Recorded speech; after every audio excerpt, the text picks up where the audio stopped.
wizards demanding the resurrection of the yellowed and blackened bones of forgotten masters of horror, science fiction, fantasy, and beyond. Subscribe, comment, like, or I'll send the vampire Helen to rip your heart out.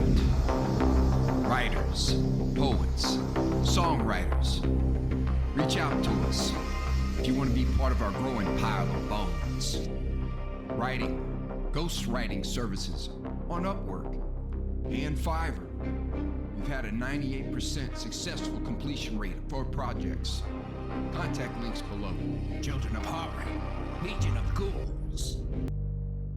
Dracula's Guess by Bram Stoker. First published in 1914. When we started for our drive, the sun was shining brightly on Munich, and the air was full of the joyousness of early summer.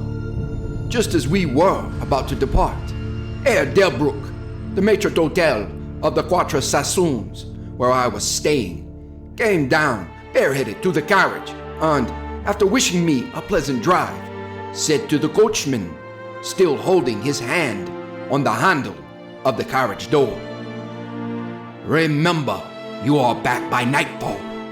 The sky looks bright, but there is a shiver in the north wind that says there may be a sudden storm. But I am sure you will not be late." Here he smiled and added, "For you know what night it is." Johann answered with an emphatic, "Ja, mein Herr," and touching his hat drove off quickly. When we had cleared the town, I said, after signaling to him to stop, "Tell me, Johann, what is tonight?" He crossed himself as he answered laconically, "Walpurgisnacht."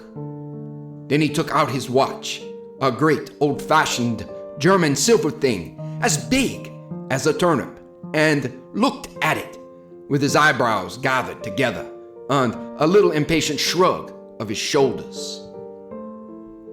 I realized that this was his way of respectfully protesting against the unnecessary delay, and sank back in the carriage, merely motioning him to proceed. He started off rapidly, as if to make up for lost time. Every now and then, the horses seemed to throw up their heads and sniffed the air suspiciously. On such occasions, I often looked round in alarm. The road was pretty bleak, for we were traversing a sort of high, wind-swept plateau. As we drove, I saw a road that looked but little used, and which seemed to dip through a little winding valley. It looked so inviting that even at the risk of offending him, I called Johann to stop. And when he had pulled up, I told him I would like to drive down that road. He made all sorts of excuses and frequently crossed himself as he spoke. This somewhat piqued my curiosity, so I asked him various questions. He answered fencingly and repeatedly looked at his watch in protest. Finally, I said, "Well, Johann, I want to go down this road. I shall not ask you to come unless you like. But tell me why you do not like to go. That is all I ask." For answer, he seemed to throw himself off the box. So quickly did he reach the ground. Then he stretched out his hands appealingly to me and implored me not to go. There was just enough of English mixed with the German for me to understand the drift of his talk. He seemed always just about to tell me something, the very idea of which evidently frightened him. But each time he pulled himself up, saying, as he crossed himself, "Walpurgisnacht." I tried to argue with him, but it was difficult to argue with a man when I did not know his language. The advantage certainly rested with him, for although he began to speak in English of a very crude and broken kind, he always got excited and broke into his native tongue. And every time he did so, he looked at his watch. Then the horses became restless and sniffed the air. At this he grew very pale, and looking around in a frightened way, he suddenly jumped forward, took them by the bridles, and led them on some 20 feet. I followed and asked why he had done this. For answer, he crossed himself, pointed to the spot we had left, and drew his carriage in the direction of the other road, indicating our cross, and said, first in German, then in English, "Buried him were killed themselves."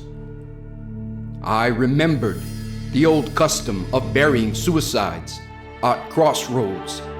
Ah, I see, a suicide. How interesting. But for the life of me, I could not make out why the horses were frightened. Whilst we were talking, we heard a sort of sound between a yelp and a bark. It was far away, but the horses got very restless, and it took Johann all his time to quiet them. He was pale and said, "It sounds like a wolf, but yet there are no wolves here now." "No?" I said, questioning him. "Isn't it long since the wolves were so near the city?" "Long, long," he answered. "In the spring and summer, but with the snow the wolves have been here not so long." Whilst he was petting the horses and trying to quiet them, dark clouds drifted rapidly across the sky. The sunshine passed away, and a breath of cold wind seemed to drift past us. It was only a breath, however, and more in the nature of a warning than a fact, for the sun came out brightly again. Johann looked under his lifted hand at the horizon and said, "The storm of snow, it comes before a long time." Then he looked at his watch again, and straightway holding his reins firmly, for the horses were still pawing the ground restlessly and shaking their heads, he climbed to his box as though the time had come for proceeding on our journey. I felt a little obstinate and did not at once get into the carriage. "Tell me," I said, "about this place where the road leads," and I pointed down. Again he crossed himself and mumbled a prayer before he answered, "It is unholy." "What is unholy?" I inquired. "The village." "Then there is a village?" No one lives there hundreds of years." My curiosity was piqued. "But you said there was a village." "There was." "Where is it now?" Whereupon he burst out into a long story in German and English, so mixed up that I could not quite understand exactly what he said. But roughly, I gathered that long ago, hundreds of years, men had died there and been buried in their graves, and sounds were heard under the clay, and when the graves were opened, men and women were found rosy with life, and their mouths red with blood. And so, in haste to save their lives, aye, and their souls, and here he crossed himself, those who were left fled away to other places, where the living lived, and the dead were dead, and not something. He was evidently afraid to speak the last words. As he proceeded with his narration, he grew more and more excited. It seemed as if his imagination had got hold of him, and he ended in a perfect paroxysm of fear, white-faced, perspiring, trembling, and looking round him, as if expecting that some dreadful presence would manifest itself there in the bright sunshine on the open plain. Finally, in an agony of desperation, he cried, "Walpurgis Nacht," and pointed to the carriage for me to get in. All my English blood rose at this, and standing back, I said, "You are afraid, Johann. You are afraid. Go home. I shall return alone. The walk will do me good." The carriage door was open. I took from the seat my oak walking stick, which I always carry on my holiday excursions, and closed the door, pointing back to Munich, and said, "Go home, Johann. Walpurgis Nacht doesn't concern Englishmen." The horses were now more restive than ever, and Johann was trying to hold them in, while excitedly imploring me not to do anything so foolish. I pitied the poor fellow.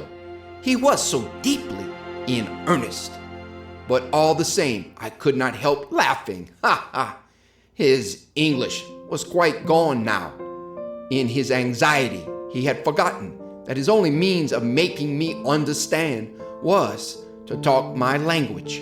So he jabbered away in his native German. It began to be a little tedious. After giving the direction, "Home," I turned to go down the crossroad into the valley. With a despairing gesture, Johann turned his horses toward Munich. I leaned on my stick and looked after him. He went slowly along the road for a while. Then there came over the crest of the hill a man tall and thin. I could see so much in the distance. When he drew near the horses, they began to jump and kick about, then to scream with terror. Johann could not hold them in. They bolted down the road, running away madly. I watched them out of sight, then looked for the stranger, but I found that he too was gone. With a light heart, I turned down the side road, through the deepening valley to which Johann had objected. There was not the slightest reason that I could see for his objection, and I dare say I tramped for a couple of hours without thinking of time or distance, and certainly without seeing a person or a house. So far as the place was concerned, it was desolation itself. But I did not notice this particularly till, on turning a bend in the road, I came upon a scattered fringe of wood. Then I recognized that I had been impressed unconsciously by the desolation of the region through which I had passed. I sat down to rest myself and began to look around. It struck me that it was considerably colder than it had been at the commencement of my walk. A sort of sighing sound seemed to be around me, with now and then, high overhead, a sort of muffled roar. Looking upwards, I noticed that great thick clouds were drifting rapidly across the sky from north to south at a great height. There were signs of coming storm in some lofty stratum of the air. I was a little chilly, and thinking that it was the sitting still after the exercise of walking, I resumed my journey. The ground I passed over was now much more picturesque. There were no striking objects that the eye might single out, but in all, there was a charm of beauty. I took little heed of time, and it was only when the deepening twilight forced itself upon me that I began to think of how I should find my way home. The brightness of the day had gone.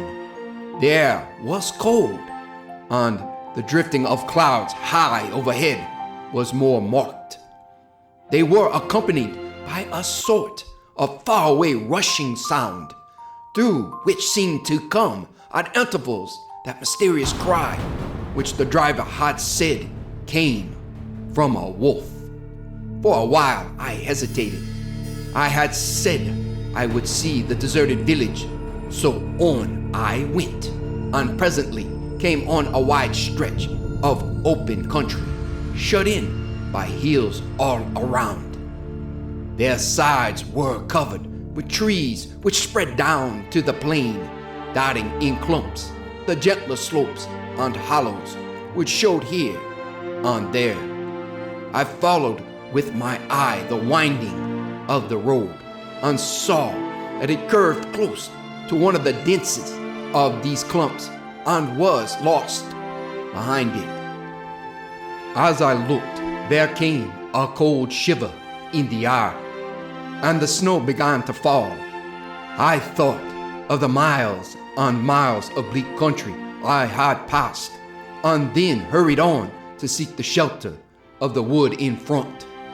Darker and darker grew the sky, and faster and heavier fell the snow, till the earth before and around me was a glistening white carpet, the further edge of which was lost in misty vagueness. The road was here but crude, and when on the level its boundaries were not so marked as when it passed through the cuttings. And in a little while I found that I must have strayed from it, for I missed underfoot the hard surface, and my feet sunk deeper in the grass and moss. Then the wind grew stronger and blew with ever-increasing force, till I was fain to run before it. The air became icy cold, and in spite of my exercise, I began to suffer. The snow was now falling so thickly and whirling around me in such rapid eddies that I could hardly keep my eyes open. Every now and then, the heavens were torn asunder by vivid lightning, and in the flashes I could see ahead of me a great mass of trees, chiefly yew and cypress, all heavily coated with snow. I was soon amongst the shelter of the trees, and there, in comparative silence, I could hear the rush of the wind high overhead. Presently, the blackness of the storm had become merged in the darkness of the night. By and by, the storm seemed to be passing away, and now only came in fierce puffs or blasts. At such moments, the weird sound of the wolf appeared to be echoed by many similar sounds around me. Now and again, through the black mass of drifting cloud, came a straggling ray of moonlight, which lit up the expanse and showed me that I was at the edge of a dense mass of cypress and yew trees. As the snow had ceased to fall, I walked out from the shelter and began to investigate more closely.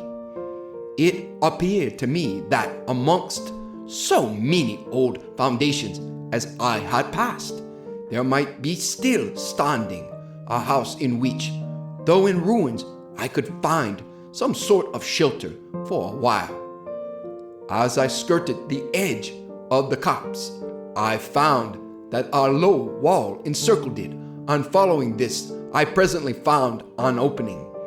Here, the cypresses formed an alley leading up to a square mass of some kind of building.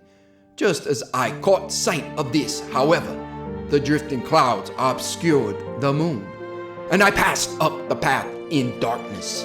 The wind must have grown colder, for I felt myself shiver as I walked.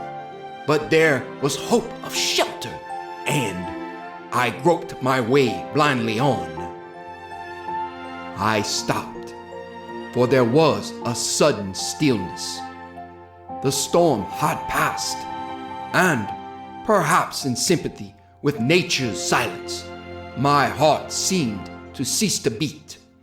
But this was only momentarily, for suddenly the moonlight broke through the clouds, showing me that I was in a graveyard, and that the square object before me was a great massive tomb of marble, as white as the snow that lay on and all around it.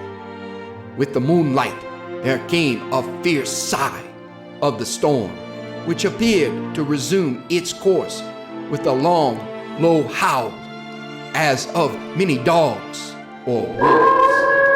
I was awed and shocked, and felt the cold perceptibly grow upon me till it seemed to grip me by the heart. Then, while the flood of moonlight still fell on the marble tomb, the storm gave further evidence of renewing, as though it was returning on its track. Impelled by some sort of fascination, I approached the sepulchre to see what it was, and why such a thing stood alone in such a place. I walked around it and read over the Doric door in German, Countess Dollagin of Graz, in Styria, sought and found death, 1801. On the top of the tomb, seemingly driven through the solid marble, for the structure was composed of a few vast blocks of stone, was a great iron spike or stake. On going to the back, I saw, graven in great Russian letters, "The dead travel fast." There was something so weird and uncanny about the whole thing that it gave me a turn and made me feel quite faint. I began to wish for the first time that I had taken Johann's advice. Here a thought struck me which came under almost mysterious circumstances and with a terrible shock. This was Walpurgis Night.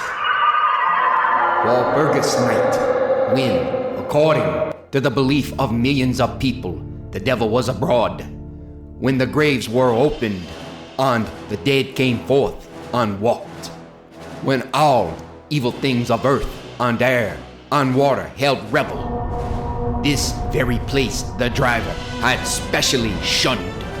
This was the depopulated village of centuries ago. This was where the suicide lay, and this was the place where I was alone, unmanned, shivering with cold in a shroud of snow, with a wild storm gathering again upon me. It took all my philosophy, all the religion I had been taught, all my courage not to collapse in a paroxysm of fright. And now, a perfect tornado burst upon me. The ground shook as though thousands of horses thundered across it. And this time the storm bore on its icy wings not snow, but great hailstones, which drove with such violence that they might have come from the thongs of Balearic slingers, hailstones that beat down leaf on branch and made the shelter of the cypresses of no more avail than though their stems were standing cold.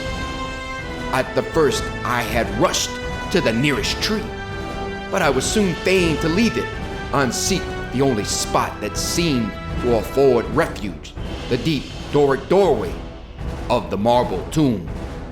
There, crouching against the massive bronze door, I gained a certain amount of protection from the beating of the hailstones, for now they only drove against me as they ricocheted from the ground on the side of the marble. As I leaned against the door, it moved slightly and opened inwards. The shelter of even a tomb was welcome in that pitiless tempest, and I was about to enter it when there came a flash of forked lightning that lit up the whole expanse of the heavens. In the instant, as I am a living man, I saw, as my eyes were turned into the darkness of the tomb, a beautiful woman with rounded cheeks and red lips, seemingly sleeping on a bier. As the thunder broke overhead, I was grasped, as by the hand of a giant, and hurled out into the storm. The whole thing was so sudden that before I could realize the shock, moral as well as physical, I found the hailstones beating me down. At the same time, I had a strange, dominating feeling that I was not alone. I looked towards the tomb. Just then there came another blinding flash, which seemed to strike the iron stake that surmounted the tomb and to pour through to the earth, blasting and crumbling the marble as in a burst of flame. The dead woman rose for a moment of agony while she was lapped in the flame, and her bitter scream of pain was drowned in the thunder crash. The last thing I heard was this mingling of dreadful sound as again I was seized in the giant grasp and dragged away. While the hailstones beat on me and the air around seemed reverberant with the howling of wolves, the last sight that I remembered was a vague, white, moving mass, as if all the graves around me had sent out the phantoms of their sheeted dead, and that they were closing in on me through the white cloudiness of the driving hail. Gradually, there came a sort of vague beginning of consciousness, then a sense of weariness that was dreadful. For a time I remembered nothing, but slowly my senses returned. My feet seemed positively racked with pain, yet I could not move them. They seemed to be numbed. There was an icy feeling at the back of my neck, and all down my spine, and my ears, like my feet were dead, yet in torment. But there was in my breast a sense of warmth, which was, by comparison, delicious. It was as a nightmare, a physical nightmare, if one may use such an expression. For some heavy weight on my chest made it difficult for me to breathe. This period of semi-lethargy seemed to remain a long time, and as it faded away, I must have slept or swooned. Then came a sort of loathing, like the first stage of seasickness, and a wild desire to be free from something. I knew not what. A vast stillness enveloped me, as though all the world were asleep or dead, only broken by the low panting as of some animal close to me. I felt a warm rasping at my throat. Then came a consciousness of the awful truth, which chilled me to the heart and sent the blood surging up through my brain. Some great animal was lying on me and now licking my throat. I feared to stir, for some instinct of prudence bade me lie still. But the brute seemed to realize that there was now some change in me, for it raised its head. Through my eyelashes, I saw above me the two great flaming eyes of a gigantic wolf. Its sharp white teeth gleamed in the gaping red mouth, and I could feel its hot breath fierce and acrid upon me. For another spell of time, I remembered no more. Then I became conscious of a low growl, followed by a yelp, renewed again and again. Then, seemingly very far away, I heard a holoa, holoa, as of many voices calling in unison. Cautiously, I raised my head and looked in the direction whence the sound came, but the cemetery blocked my view. The wolf still continued to yelp in a strange way, and a red glare began to move round the grove of cypresses, as though following the sound. As the voices drew closer, the wolf yelped faster and louder. I feared to make either sound or motion. Nearer came the red glow over the white pall, which stretched into the darkness around me. Then all at once, from beyond the trees, there came at a trot a troop of horsemen bearing torches. The wolf rose from my breast and made for the cemetery. I saw one of the horsemen, soldiers by their caps and their long military cloaks, raise his carbine and take aim. A companion knocked up his arm, and I heard the ball whiz over my head. He had evidently taken my body for that of the wolf. Another sighted the animal as it slunk away, and a shot followed. Then, at a gallop, the troop rode forward, some towards me, others following the wolf as it disappeared amongst the snow-clad cypresses. As they drew nearer, I tried to move, but was powerless, although I could see and hear all that went on around me. 2 or 3 of the soldiers jumped from their horses and knelt beside me. One of them raised my head and placed his hand over my heart. "Good news, comrades," he cried. "His heart still beats." Then some brandy was poured down my throat. It put vigor into me, and I was able to open my eyes fully and look around. Lights and shadows were moving among the trees, and I heard men call to one another. They drew together, uttering frightened exclamations, and the lights flashed as the others came pouring out of the cemetery, pell-mell like men possessed.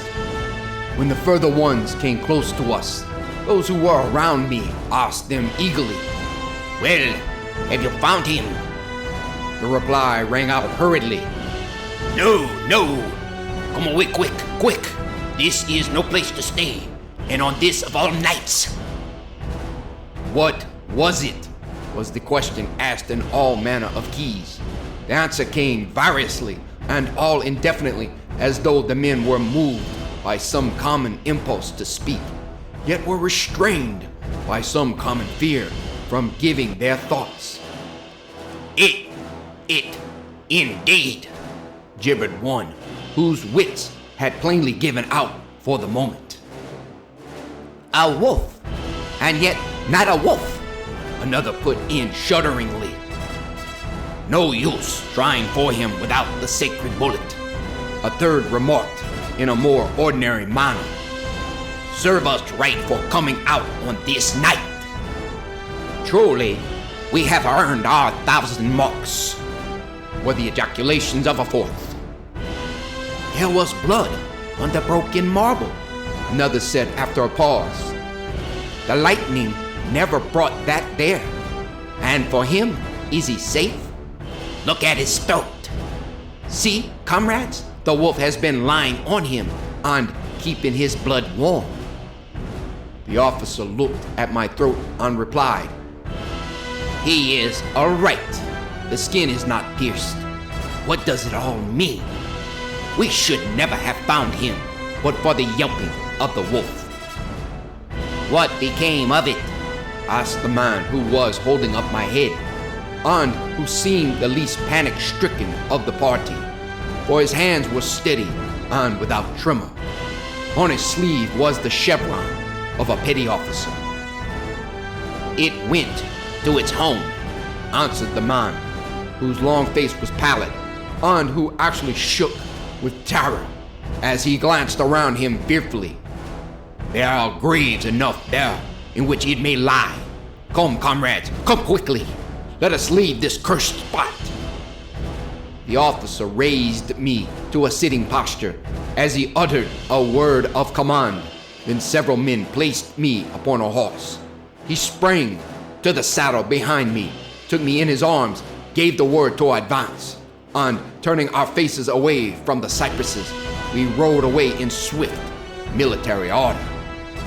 As yet, my tongue refused its office, and I was perforce silent. I must have fallen asleep, for the next thing I remembered was finding myself standing up, supported by a soldier on each side of me.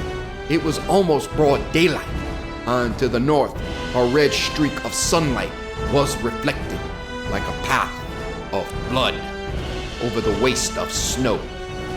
The officer was telling the men to say nothing of what they had seen, except that they found an English stranger guarded by a large dog. "Dog? That was no dog," cut in the man who had exhibited such fear. "I think I know a wolf when I see one." The young officer answered calmly, I said, a dog. Dog, reiterated the other, ironically. It was evident that his courage was rising with the sun. On pointing to me, he said, "Look at his throat. Is that the work of a dog, master?" Instinctively, I raised my hand to my throat, and as I touched it, I cried out in pain. The men crowded round to look, some stooping down from their saddles, and again there came the calm voice of the young officer. "A dog, as I said. If aught else were said, we should only be laughed at." I was then mounted behind a trooper, and we rode on into the suburbs of Munich. Here we came across a stray carriage into which I was lifted, and it was driven off to the Quattro Sassoons, the young officer accompanying me, whilst the trooper followed with his horse, and the others rode off to their barracks. When we arrived, Herr Delbruck rushed so quickly down the steps to meet me that it was apparent he had been watching within. Taking me by both hands, he solicitously led me in. The officer saluted me and was turning to withdraw when I recognized his purpose and insisted that he should come to my rooms. Over a glass of wine, I warmly thanked him and his brave comrades for saving me. He replied simply that he was more than glad, and that Herr Delbruck had at the first taken steps to make all the searching party pleased. At which ambiguous utterance, the maitre d'hotel smiled while the officer pleaded duty and withdrew. "But Herr Delbruck," I inquired, "how and why was it that the soldiers searched for me?" He shrugged his shoulders as if in depreciation of his own deed as he replied, "I was so fortunate as to obtain leave from the commander of the regiment in which I served to ask for volunteers." "But how did you know I was lost?" I asked. "The driver came hither with the remains of his carriage, which had been upset when the horses ran away." "But surely you would not send a search party of soldiers merely on this account?" "Oh no," he answered. "But even before the coachman arrived, I had this telegram from the boyar whose guest you are." And he took from his pocket a telegram which he handed to me, and I read, "Be strict.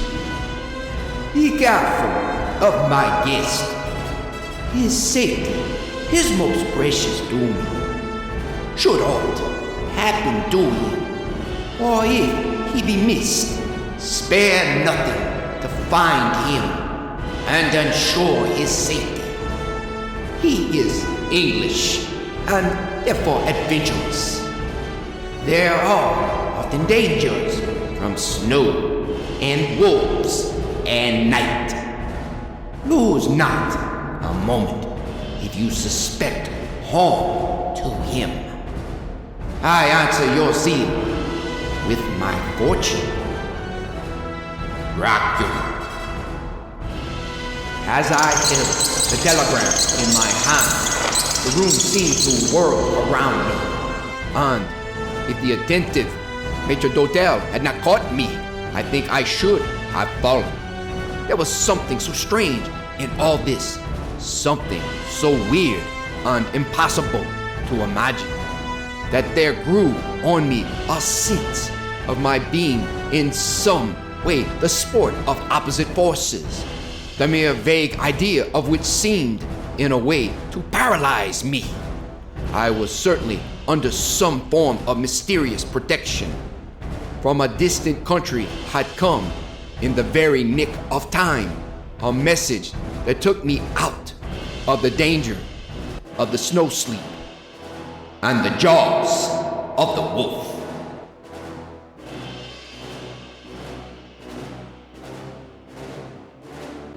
Thank you for listening.